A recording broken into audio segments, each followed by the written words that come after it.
Would you like to be a guest on the show? Visit mastra.ai/guest. Do you have a hot take, a problem you cracked, a cool product, or a demo worth watching? Share them right here on Agents Hour.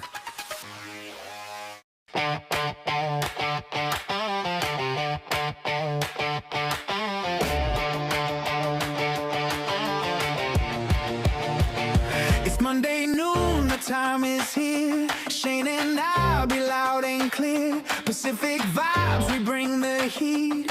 AI agents can't be beat. AI agents hour, let's go. News and guests, the big show. Solving problems, we do it live. Stay informed, it's a vibe. Building agents that work for you.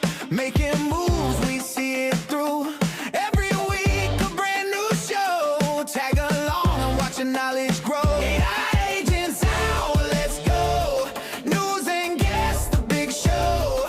Answering questions, we arrive. Every Monday, come alive. We want reviews, but only if it's a 5. We share the drama, we got the drive. Stay in the loop, it's the place to be. Shane and I'll be setting you free.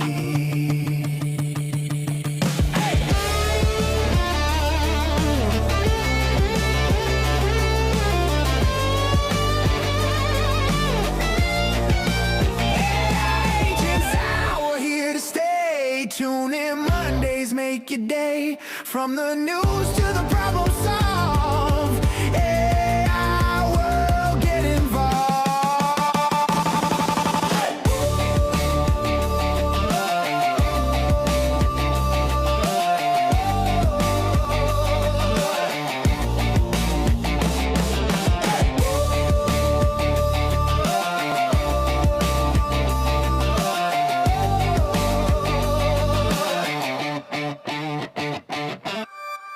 Every week in AI, something insane happens. And there's so much drama. Every Monday, we break it down live. We do the news, we bring on guests building in the space. And we go deep into the stuff that actually matters. Agents Hour, every Monday, noon Pacific. Follow. Don't miss it. Peace. This is Agents Hour with Shane Thomas and Abby Iyer. Hello, everyone, and welcome to Agents Hour. It is definitely not Monday today, and we are way off schedule, but we're here. We're going to do the news. We're going to talk about all the cool things that are happening. We're going to talk a little bit about the AI4 conference that's going on right now. But before we get started, I'm here with Abby, my co-founder at Mastra. What's up, dude? What's up, dude? It's good to be back in San Francisco. Yeah, after a long, long trip. How long were you gone? Dude, I think I was gone for like 37 days. That is too long. Quite the trip. Yeah, and started hating Europe. And you're back home, and I'm not. I am in Las where Vegas you right at? now. So I'm in Las Vegas. I'm at the AI4 conference. We'll talk a little bit about it, share some of the things that I've been seeing while we've been here. We got a booth. It's been pretty cool. Just a lot of people. There's a lot of people. How many suits? There are definitely suits. I think they said there's like 12,000 people at the conference. Oh my God, that's crazy. Yeah.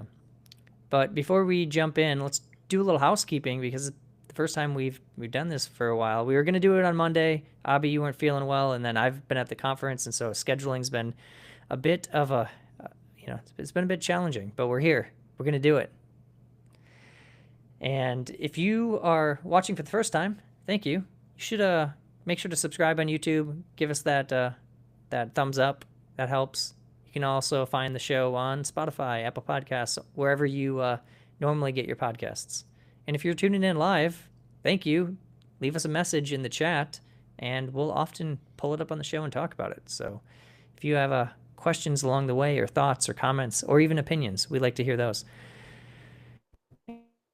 We should probably just get right into it. So let's talk a little bit about the AI4 conference. And producer Jan, if you're listening, you can cue up the video if you can, and we'll kind of talk about it. So, we did. We had Rick Fox stop by the booth. You saw that briefly. Dude, I was stoked.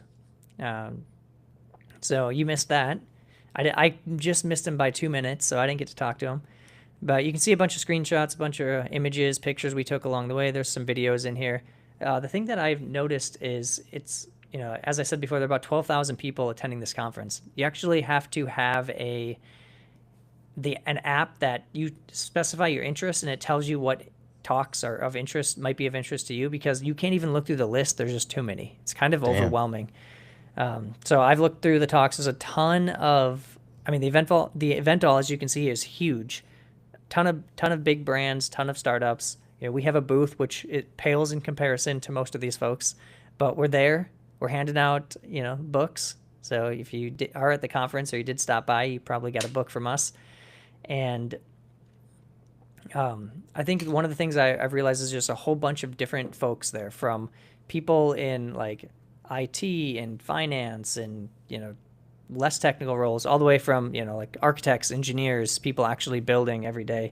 So it's a pretty diverse group, a lot of good conversations, and a lot of people who had no idea what an AI agent framework even meant, right? Yeah. And so it's like a mixed bag of conversations. But, they might still benefit from the book, so we hand out the books to everybody. As you can see, we got a bunch on the table. And I think that a lot of the trends that I'm seeing, though, is this is very much tailored towards enterprises. So every booth says enterprise, governance, orchestration. It's like all the buzzwords. Yeah. Literally on every booth. There's some cool like robots, Teslas. A lot of people had like cars in their booth as like a to get people to come in and take a look at it. I saw this dog, that dog there, chase someone, and try to get them to come back to the booth. It chased them and then jumped and then turned around and tried to get you to come back to the booth. So there's like VR games and stuff. Everyone's just trying to get you to give them, a few minutes of time, which is understandable. But also when you're walking by it's kind of annoying. But but overall, it was a good event. We hosted an event with MongoDB. You can see there it was pretty packed. The whole room couldn't really get anyone else in there. And it was overall good conversations to be had. A lot of people, I had one person come up, and it's funny because you did a webinar or workshop today on Master Factory. I had someone come up so excited to show me the factory that he had been spending months building for his internal team. They worked for a really large utility company, and I just thought if a software engineer at a really large utility company is trying to build a software factory, I think a lot of people are trying to build software factories. And so that was exciting. I guess maybe it's a good segue. Tell us about the workshop you did today, and then we'll jump into the news. So I did a workshop today on software factories in general, just explaining what that actually means with all the buzzwords going around. It was my first workshop where I just ranted for like an hour. Like I just something came over me. I got in the flow. Dude, I noticed that. I was just just talking about fucking autonomy and all this stuff, and I demoed the factory. It was one of our biggest workshops ever, dude. 600 signups and 200 viewers throughout the whole thing. They were there for the sermon, dude. I gave a sermon, bro. I think it was more than that, because there was a lot of people watching live on YouTube as well.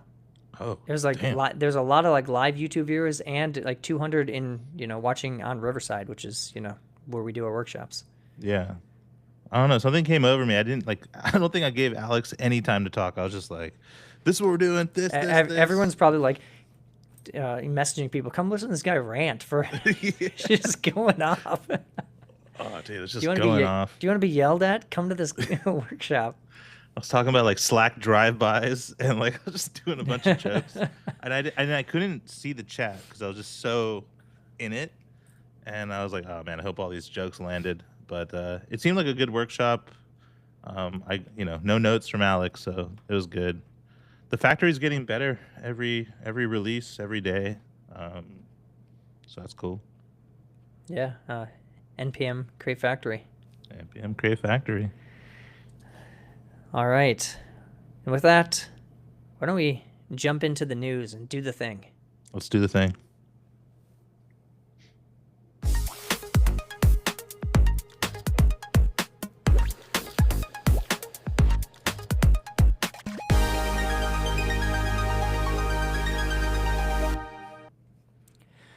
All right, everyone, welcome to Agents Hour. We are going to do the news. We're a little delayed this week, but I'm excited because it was going to be a short week of news, and then a lot has happened in the last couple days. So you will kind of notice that the original date was going to be the 3rd. This has all the information from the last couple days, so don't worry. As you can see, there's a lot on here. So we're going to try to move relatively quickly. We're going to try to get through it. But let's start with a more thought-provoking question, because I think as we talked about factories, some of this stuff starts to sound like it might be kind of familiar. So Elon Musk had a tweet where he responded to someone and said, "This is exactly right. Source code is on the verge of becoming like assembly. Next step is getting rid of source code entirely and just making an efficient binary directly with AI." So what do you think? Is source code becoming assembly? I think in some ways it is, for sure. Especially when you start having autonomous agents work on your code base and things like that. Um, we mentioned this in the workshop, but we're also like just kind of believing it firsthand, which is like if you have some evidence of trust in your autonomous factory or whatever, then you don't really care about the source code as much because you do trust the process. And then eventually the code is not really important. It's the actual loops and all that produce the code. I don't think we're fully there, like internally here at Mostra, but we're like definitely believing it. Yeah, I mean, I think it's the long term, we will get close. I think the challenge right now is there's levels to it. There are certain things that are low risk. And if it's lower risk, just ship it, Like you can trust the system. If you can have enough trust in the system and it's a lower risk, lower blast radius, just let the agent ship the thing. If it is underlying platform stability, framework level, things that could really screw things up if it doesn't have strict oversight, don't let the agent ship that. Review that, test it, like do the manual thing. And so I think there's like this sliding scale, and I think the scale is going to change over time of like what percentage can you automate and what percentage do you need to really understand and handhold. But I do believe over time it'll become closer to a pretty high percentage of code can just run autonomously with, I would say some human steering, some human oversight. I don't think humans are, I don't think engineers are going away. I think the job role is going to be changing a bit, but I could argue that you're going to need more engineers because the factory isn't going to be perfect and it's a long ways from being fully autonomous. Yeah. And like, dude, you have to debug these things still. And so, I don't know, shipping a binary, if something goes wrong, it's going to be a bitch to debug. Yeah. So I think like source code is still important, but maybe you are far removed from it. Yeah. I think the factory analogy is kind of good in a lot of ways because if you think about it, we're like in the industrial revolution of factories right now, right? It's like, it's very manual. Yeah. You need people there monitoring and like gating every part of the factory. But over time, it'll become more automated, right? And so that might not mean you need less people. It just might mean that those people can do so much more. Yeah. Like we've been running our factory on open source. We have shipped some bugs. Like I found many bugs yesterday in our release, which am I pissed and like never going to use the factory again? No, it's just now I have to up my QA and that part of the quality assurance of the factory. I'm still going to use the factory, right? Like I just have to make the outputs, make sure they're high quality. And so, yeah, this is a whole dance that's going on. Tune in. So this next section is called "My Model Hacks Someone Too." So originally, and this came out, OpenAI had a model that breached Hugging Face, right? And then eventually they came back and said OpenAI also broke into 3 other accounts at 3 separate unknown services. And one of the other accounts was used for data storage.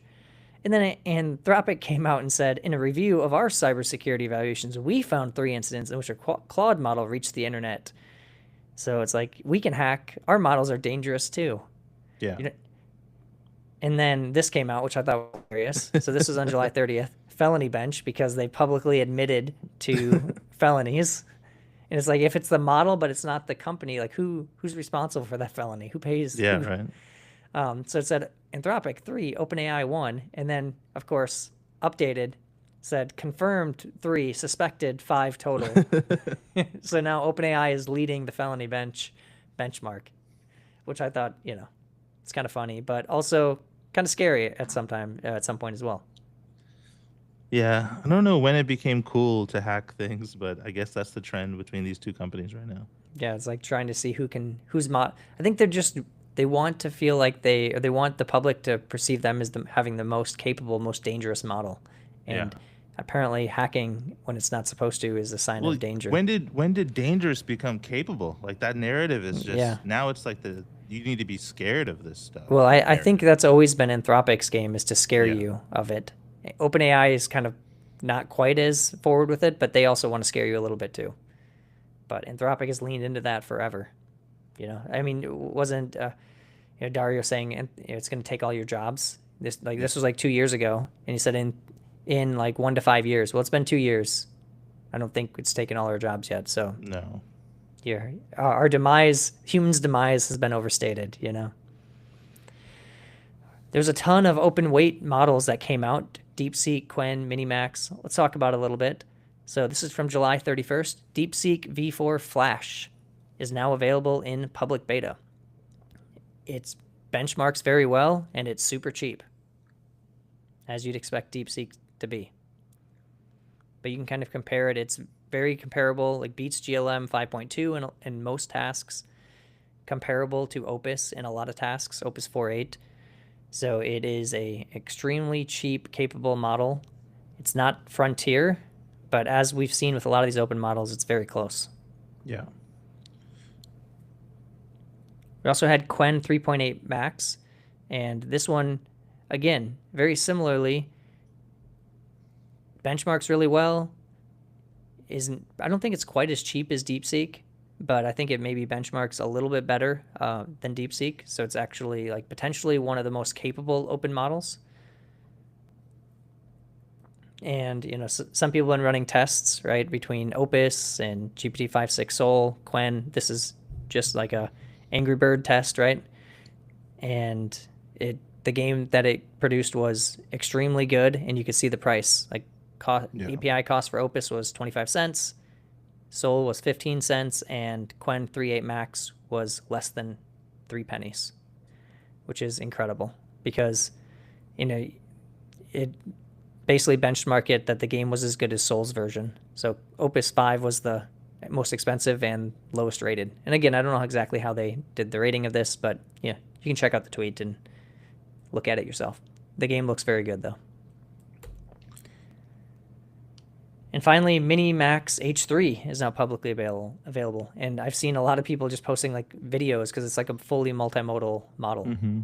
And some of the videos are pretty cool. So I think it's the most capable. I've seen some posts saying it's the most capable open video model on the market. What do you Open think, models dude? are cooking, dude. Yeah, open models are apparently here to stay. Get yourself an Alibaba Cloud subscription, $100 a month. You can try all these models as they come out. 3.8 is already on there. Try it, dude. Try it. Yeah, I mean, so the thing about open models is we're doing a lot with a recent feature that we released called Trace Intelligence, and we do a lot of like inference behind the scenes and analyzing traces, really like doing a bunch of different like deterministic and some ML pipelines and then some inference in there, right? And I've basically told the team we should default to using an open model and only use a frontier model when the open model doesn't work because it's just cheaper. And we want it, so as long as it's like latency wise fast enough, which is a question with open models sometimes, and it's cheap enough, we should be using open models when we can, because why pay extra when you don't need to? And for most tasks, you don't need frontier level intelligence. And for some tasks, you do.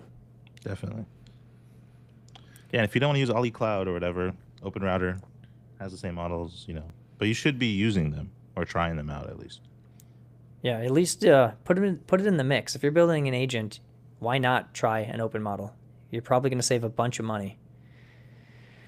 But then there's maybe a catch that open weight models will not be safety tested under the new AI regulations.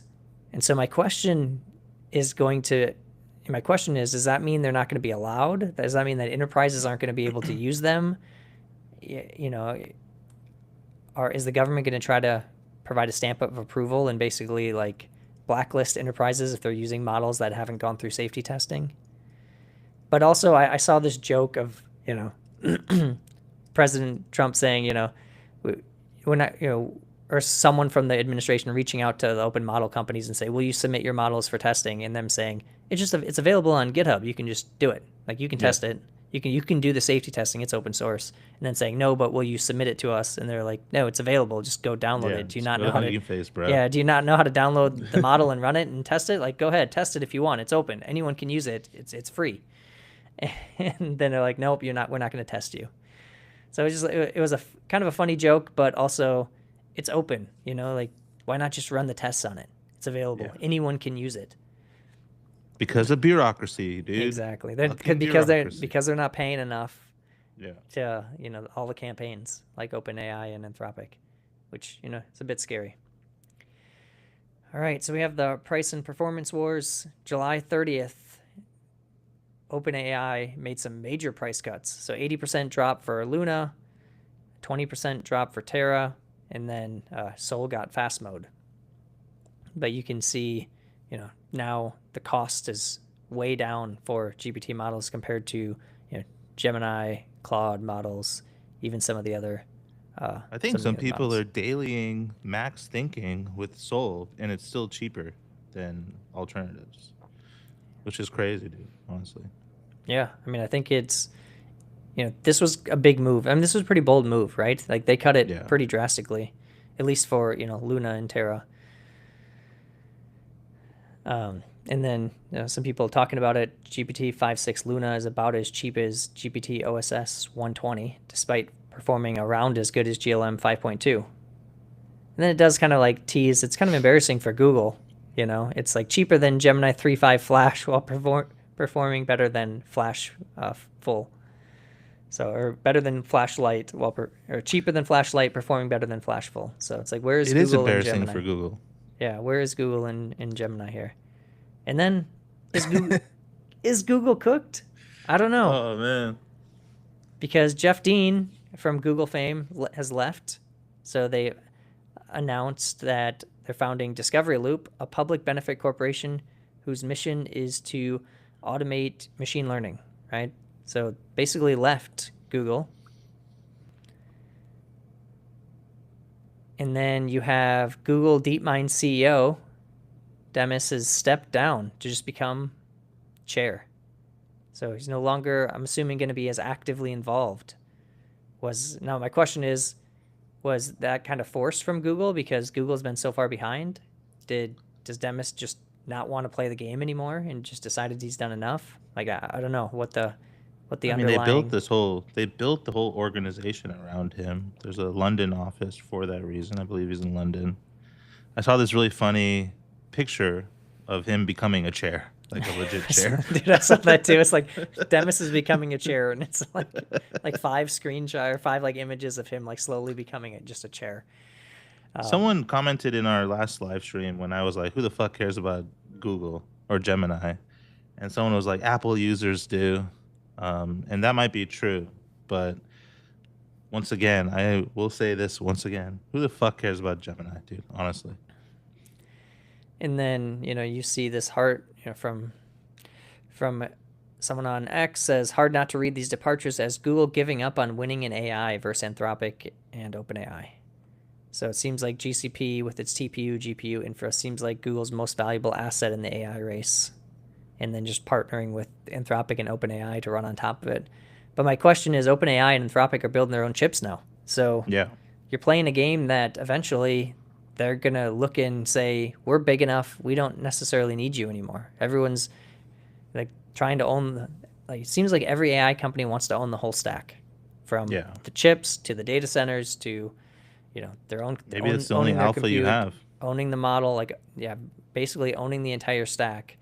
And then even the applications built on top of it, right? Anthropic is competing with the people that use its API, building applications, competing directly with them. So I really think Gemini would be more successful if they didn't publicly release any models and you just used it invisibly. Like that way, no one has to compare you to a benchmark or anything. It just existed, but you never knew it was there. You'd be way more success. powers Google search and Just powers your devices. You never question it. You never even think like, oh, how does this compare to DeepSeek? Like none of those questions go through your head. You just use it, you know. But now yeah. we're always in a benchmark maxing competition with everybody, and you keep getting owned. So I don't know.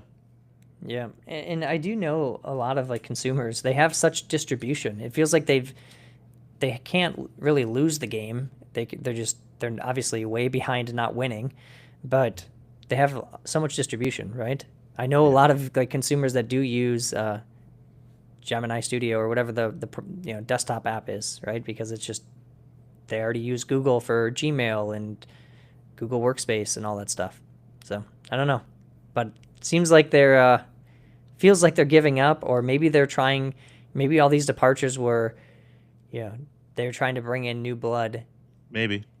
Because they want to. They want to try to win, but I haven't seen any evidence of that yet. Dude, if Gemini never made another model, if Google never made another model, I would still use Google. Like, you know what I mean? Like, Yeah. I'm still gonna use all the products, so it doesn't even matter, to me at least. Yeah, but I mean, I did use. There was a time period where my Google usage was way down. I think overall my Google usage is way down from where it used to be, right? So a lot of times I will use, I go back and forth between Claude Desktop and ChatGPT just because I want to see, compare. I like to compare both. But I would say I bet my Google usage has gone down 75%. Yeah. I still use it for some things, for quick things I want an answer to. And I do find that the AI is pretty helpful because normally I'm asking questions where it does a pretty good job of answering them. If I want like references and I want links out to things, it pulls it all in, cites it. I can go to those sources if I need to. I do feel bad for anyone that like gets a lot of traffic from Google because I almost never click through to the sources anymore. At all, ever. True. I feel like my Google usage has gone up since they integrated it into products. Like, yeah, I would say my Google usage has gone back up since they added the AI features. It's still not nearly what it was though. yeah. Dude, we need Google. Okay. One last thing about Google. We use Slides, we use Docs, we use Gmail. Go put your Gemini models in those. Like, help me out. Help a brother out cleaning up his email, doing some slideshow presentations and stuff. Like, you could actually help us. And I don't even care if it's Gemini. Like, you don't have to tell me. Well, I have a master agent that does my email, that manages my email for me. But I would love if Google just offered it to do it for me, right? Like, just let me define my rules, categorize everything, be my personal assistant in my inbox, and then, like notify me on Slack when there's important things that I've told you I care about. Follow up with me every day and tell me, here are the important emails you haven't responded to yet. Like, it's actually not that much. There's not that many features you need to add for it to be super useful. Yeah. Of course, there's like Ask Gemini, but I want like purpose-built Google agents for all Google products. Yeah, I want you just to like say like, hey, do you want to enable this on your email? And I say yes. We spend 5 minutes together, and you could probably manage my email better than I could, right? Yeah. And I don't have to care about it. We'll see. Get in the game. All right, so OpenAI came out with an announcement, and they have a whole blog post. We're not going to go through the whole thing, but the quote is, Apple is getting this wrong, and then it linked to the long blog post around the Apple lawsuit. If you read, and of course this is OpenAI's take, so we're going to take this with a grain of salt.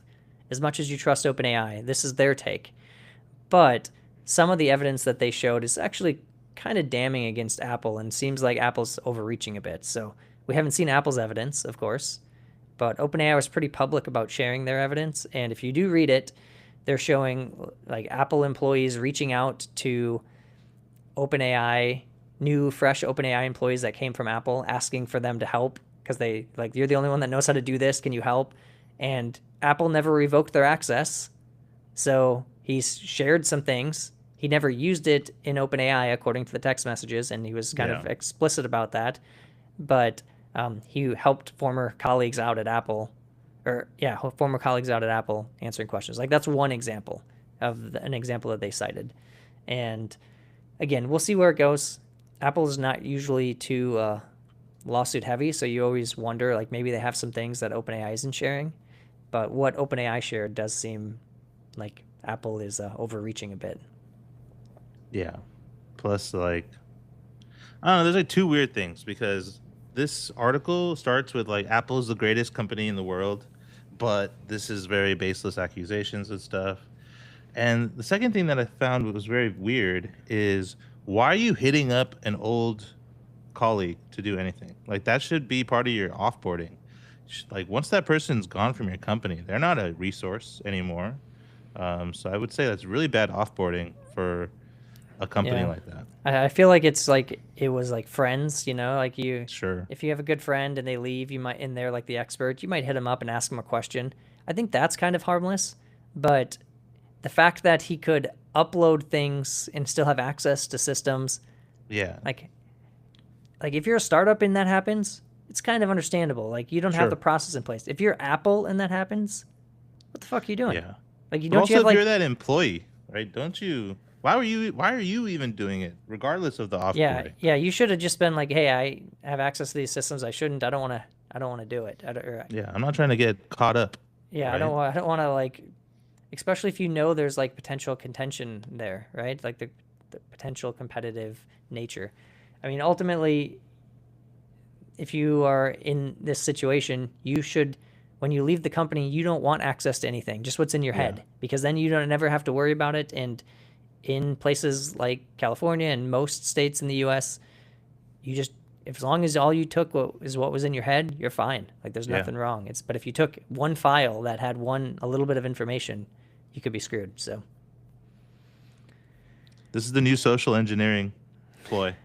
yeah. You know, fire or when your friend leaves, just try to get all the secrets from their file systems. Oh my god. So,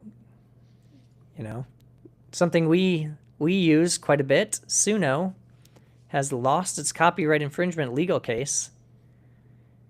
And this is from the Munich Regional Court. So I guess it's like found that it was a breach of both German and U.S. copyright laws. So now Suno will need to pay damages, but the sum has not been confirmed. The ruling also means that other AI companies must now pay to license any music. So we'll see what the end amount is, but I bet it's going to be substantial. Yeah, dude. They had Mambo number 5, Forever Young. They all use these without license to train the model. So, I mean, a lot of the stuff leaked, and there was quite a bit, yeah. right? So we will see what it ends up meaning. Like Suno's very well funded, so I'm sure they're going to be okay. Yeah. And I guess here's the thing: if Suno is okay, and Anthropic's been okay, OpenAI's been okay, they've all lost these copyright suits. It kind of just validates that one reasonable path is just ask for forgiveness later, right? Like that's, whether you like that or not, that is what all this is proving to me. Is like you can just use things, and when you get your wrist slapped, you pay the fine, and life goes on. If you have the funds, right? Yeah, but I mean, at the same time, Google has a Flow Music that's actually pretty good. So, did they pay? They're not the only game in town. Did they pay for a license for all? I wonder. I wonder. Yeah, I would imagine they would, but because they'd probably be a little more careful. But that's the thing, is like Suno started as a startup, right? If they never got anywhere before they hit this like copyright infringement issue, they'd probably then they would just die out. But they got really popular, and now they have the funds to probably fight it and pay for it. So, yeah, not sure I like that or don't like that, but that feels like that's the way it is. Is like, yeah. Apparently, you just do things and then ask for forgiveness later. I mean, no wonder Suno was so good. So yeah, I mean, it makes sense. They used all the good. They used all the hits. Yeah, dude, they use Mambo number 5. That shit's so good. All right, let's get into the quick hits. We got quite a few of them today. So this was yesterday, August 5th. Mark Zuckerberg said, "We're releasing Muse Code in beta today. It's a terminal coding agent that takes on complete software engineering tasks across large repos, planning changes, writing code, validating the results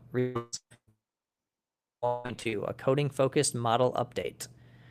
And you can see here the benchmarks. It's close to Opus 5 level on a few, just below GPT 5.6 on a couple others, and then It's funny, Meta internal coding benchmark. It's not even first.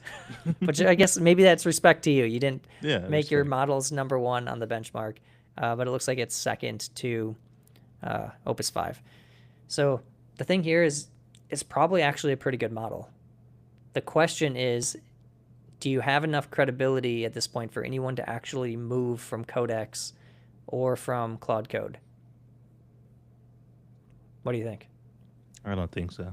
There's like so much UX to build, and I don't know. It's almost like maybe some of us are moving away from terminal coding agents now too, and then you're just entering the game. So I don't know. Yeah, I mean, I'm thinking, we were seeing more and more evidence of people wanting to run workloads on the cloud, right? Yeah. Like a percentage of their tasks, right? Just the coding agent runs in the cloud. Maybe you can interact with it, but you're not interacting with it through a terminal. Yeah. I've always suspected, terminal UIs were not going to be the end result of coding agents, because it felt like we were in the terminal stage of, like the DOS era of AI. And now, there's people naturally want things that feel comfortable, and, there are always going to be engineers that love the terminal. Like, I like the terminal. Yeah. There are some things where I actually do enjoy just hopping in the terminal, getting work done. That video, if you've been watching the whole time, we showed a video of clips from the AI4 conference. I just literally had my coding agent master code build that video for me with FFmpeg. I just put a whole bunch of images and videos, and it just built it in literally 2 minutes before the show started. So like that kind of task, it's cool. Like I want to use a terminal for things like that. I want to feel like a power user, right? I want to feel like a developer. Like, you always see, like, I want to be the hacker with the hoodie, Yeah. Like, there's always going to be people like us that want that. But most people are not that, right? They want the simple thing. They want the good UI, the simple UX. And I think for a lot of tasks, like your PM, again, I know that, like, I've had people try to convince me that everyone's going to use Claude Code. Your PM doesn't want to use Claude Code. Your marketing folks don't want to use Claude Code. But maybe they can use, some kind of cloud coding agent, and an engineer can come in if needed and fix things and improve things. So we'll see. But I think they're fighting an uphill battle. Yeah, dude. So this came out. Ilya Safe Superintelligence is reporting that they're planning to launch its first model in August. So Sick. Let's see how it does. They've been working on, building a more safe model, right? Ilya from OpenAI. We will see what comes of it. It's kind of funny that it makes the news when it's just like reported, but but I think it's important, because I think there's a lot of hype and a lot of background around what Ilya has done in the past. So I think a lot of people are waiting. Yeah, you kick Sam Altman out, get your own model. Got a long list of things. I just hope it's not a flop, dude. My prediction is it's going to be, but Yep. prove me wrong, Ilya. Like I kind of want you to flop, dude. I want you to prove me wrong, but it just feels like many good models, right? Like it could be what if it comes out and it's like Muse level? Well, then it's just like there's already so many models in that category. Maybe It'll probably be better than Gemini, but it's going to be right above Gemini, below everything else. Another slap in the face for Gemini. All right. So Prime Intellect introduced Prime Agent, a self-improving RLM harness for coding and long-running autonomous tasks, designed to be both token efficient and expressive through programmatic tool calling, context as a variable, multi-agent messaging, and self-modifiable harness state. So Prime Intellect's gone from just because they had a bunch of they had some models, right, that they've been releasing that have benchmarked really well, surprisingly, but I still don't know a lot of people that are using it. And now they're doing a bit more on some harness stuff, which is interesting. Yeah, I mean, they've been doing training and inference, and, so. But I don't know. I got to play with it. Yeah, could be cool. So an internal version of Astra, OpenAI's next major model, solved 10 major open problems in mathematics, quantum complexity, and theoretical computer science. So they said we believe it will be a major step forward for scientific reasoning. Damn. Which is pretty wild if true. I did see some rumors that Astra, which they may call GPT-6, who knows? I don't think it's been determined yet, but this version, this Astra, is potentially coming out next week. So we will see. We will all be waiting. Maybe we'll be getting another OpenAI model very soon. Yeah, we're gonna get the Ilya model, OpenAI model. We'll see what Anthropic tries to do. Well, and Anthropic just launched 5, right? So I Yeah. mean, I don't know. Maybe they gotta have a Fable update or something. Probably We're gonna up get their sleeves. Haiku 5, dude. Haiku, Sonnet that's the- 5.5. Yeah, I mean, I gotta imagine there's a Fable update coming, right? They have to. For sure. They have to be coming up with something there, but it is, it's a bit of an arms race. This is Game of Thrones, and we're all here observing. Cloudflare announced Cloudflare Computer. So agents need more than just a container to scale. We're introducing Cloudflare Computer, which is an agent runtime that dynamically orchestrates between fast, efficient isolates and full Linux containers to give every agent a computer of its own. So agents might need a computer. GenSpark open source GenOffice. I don't know if we need another Office product, but there's now an open source Office product that has AI built in. So if you want to get off Google Docs, Google Slides, all that, and you want to have like a first-class agent experience, they're trying to build it. I don't know how good it is. It looks exactly like you would expect if Google Slides just added an agent in the sidebar. So I don't know what the innovation was other than like, Google, why didn't you just add the agent in the sidebar? Maybe you would have, prevented One this. engineer, 1 week, $10,000 of tokens. That's all it takes, Gemini. Yeah, That's all it takes. I mean, Gemini, you could have done this, in at least 6 months. So I thought this post was interesting. This is from Thibaut from OpenAI or from Codex. It says, turns out GPT 5.6 Soul is actually state of the art on Arc AGI 3, and it took 2 settings changes. So I think what's interesting here is that this just proves that the harness does matter, right? Yeah. The settings that the harness uses actually matters. So if you have a harness and you're trying to accomplish a specific task, you shouldn't just assume that every harness is created equal, which is also probably some of the reasons that you sometimes see Claude models with a different harness perform better on a benchmark than Claude Code. But not every benchmark, right? It's dependent on what do you want that agent to actually do, what kind of code is it writing, and the harness does matter for some of that stuff. All right. Took us a minute, but stacked PRs are now on GitHub. This is from GitHub, July 30th. Took you more than a minute, GitHub. 10 years is quite a long minute, to be honest. But Yeah. Have you used any stacked PRs yet on GitHub? yeah, we're using it in OSS right now. So I mean, it's cool. I've noticed the pancake icon. Yeah, How does someone use stacked PRs? Just tell your agent to do it, that's what I do. and then it just stacks them with GitHub?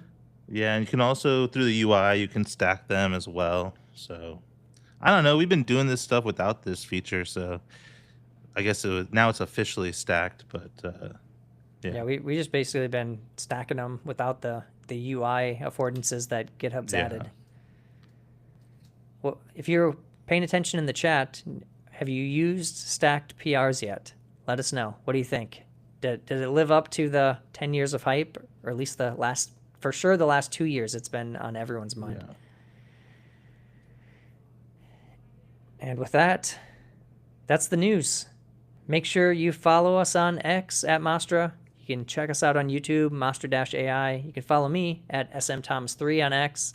Follow at Abi Iyer on X. Send us a message. Share some stuff with us. If you think we missed anything in the news, let us know. We want to, we like to talk about things. So if we have stuff to talk about, share it with us. All right, dude. That's the show. What do you got cooking the rest of the week? Well, more factory stuff, and then try to enjoy my time back in California. What about you? Gonna be in Vegas. The conference, I got to go back. The conference ends here in a couple hours, so going back for the last hurrah of handing out as many books as I possibly can to folks walking through the conference event hall. So I'll be doing that, hanging out with the team for a little bit, and then I'll be just doing a few things, going to a concert, maybe see a show or something. Nice. Since I'm here with Yeah. the fam. Viva Las Vegas. Yeah, it's yeah, it's Vegas. It has its good things and has its bad things. Yeah, dude. I mean, DEF CON's going on too, so there's a bunch of hackers Yeah. in town. So Yeah, I mean, that's what's crazy is you see like suits, and then you see like like people here just on vacation. It's like completely different worlds, all in the same place, walking right next to each other on the strip or down the street. But it is so hot here.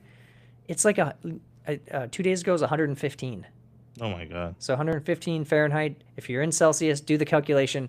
Really hot, and it's windy. So you'd think like wind would provide a little relief, but it feels like if you walked outside and you had a blow dryer just on your eyeballs. It's like your eyes are so dry because the wind is so hot. It's just like putting a blow dryer right in your eyeballs. So people don't go outside right now. It's like you avoid going outside as much as possible. You just stay in whatever hotel you're in, or you try to use like the overpass between another hotel and just get to the next air-conditioned place as quickly as you possibly can. So definitely would not recommend Vegas this time of year for just general travel because it's miserable. All right, everyone. Well, thanks for watching Agents Hour. We appreciate you tuning in live. For those that did, this was not our normal time, so we didn't quite have as many folks tuning in live because we kind of didn't announce it. But normally we do this on Monday, noon Pacific time. Next week will probably be delayed a day. I think we're planning to do it on Tuesday just because, it's not a lot of news that's going to happen between Thursday and Monday. So we'll give it an extra day, and then we'll be back on our normal every Monday schedule.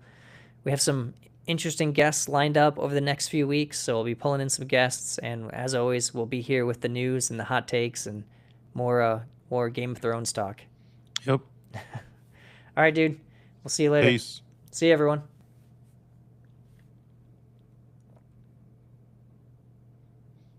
Yo, that show's a wrap. We were live in the zone. AI Agents out with Shane and Abby on the throne. Did you give us that review? Only if it's a 5. Jump on the tube, make sure to like and subscribe. Yeah, news so fresh, yeah, we keep you in the loop. Guests so fly, they bring the whole troop. AI on the rise, don't miss this power. Welcome to the show, it's AI Agents Hour.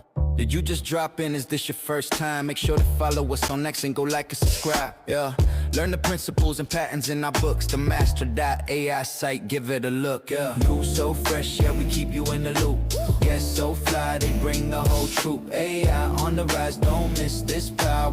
Welcome to the show, it's AI Agents Hour.